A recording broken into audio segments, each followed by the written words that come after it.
Shalom à toutes et à tous, à Yehuda et Ephraim, dans le grand nom de Yahweh, Yahweh l'Élohim d'Israël pour toujours.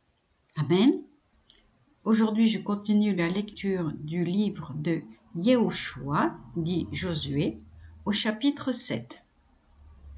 Mais les Israélites se rendirent coupables d'une violation de l'anathème. Haran, fils de Carmi, fils de Zabdi, fils de Zéra, de la tribu de Yehuda, s'appropria quelque chose des objets interdits, ce qui attira la colère divine sur les enfants d'Israël.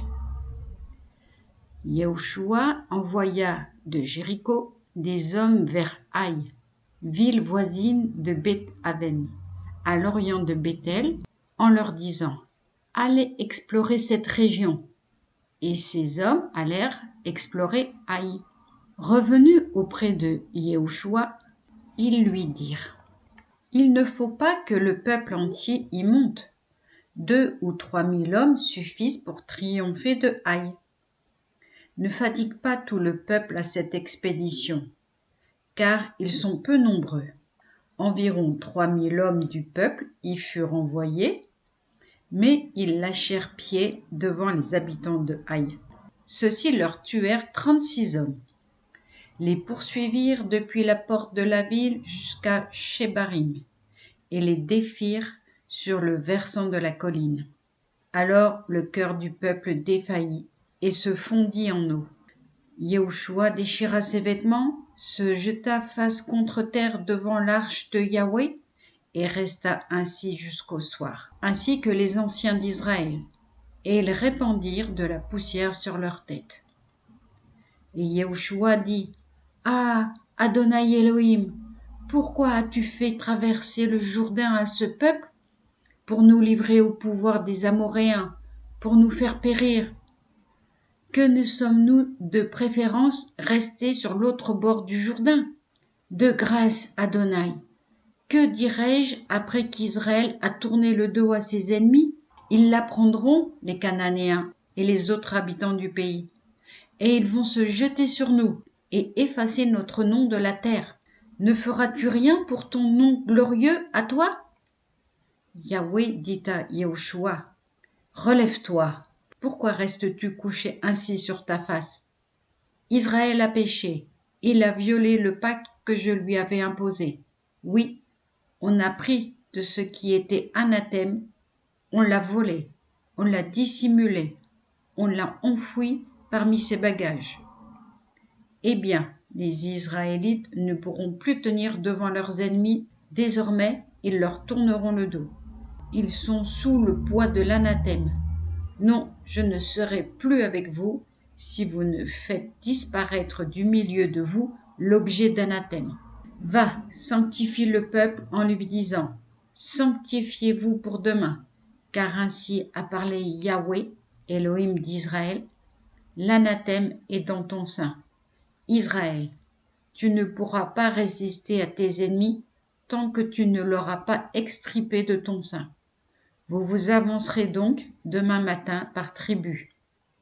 Et alors, la tribu que Yahweh aura désignée s'avancera par famille, et la famille que Yahweh aura désignée s'avancera par groupe, et le groupe désigné s'avancera par individu. Et l'individu désigné, comme ayant violé l'anathème, sera livré au feu, lui et tout ce qui lui appartient, pour avoir transgressé l'alliance de Yahweh et commis un acte déshonorant en Israël. Dès le lendemain matin, Yehoshua fit avancer Israël par tribu, et c'est la tribu de Yehuda qui se trouva prise. Puis il fit approcher les familles de Yehuda, et le sort frappa la famille de Zéra. Puis il fit passer cette famille par groupe d'individus, et Zabdi fut pris. Et quand on eut fait défiler les siens, homme à homme, le sort désigna Haran, fils de Carmi, fils de Zabdi, fils de Zéra, de la tribu de Yehuda.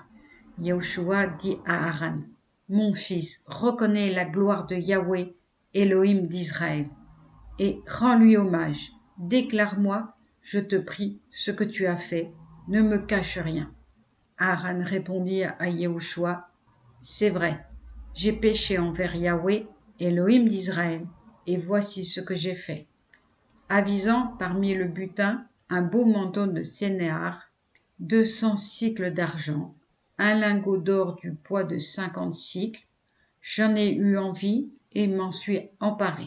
Ces objets sont enfouis en terre dans ma tente, l'argent par-dessous. Et Yahushua dépêcha des envoyés qui coururent à la tente. Le larcin y était caché et l'argent par-dessous.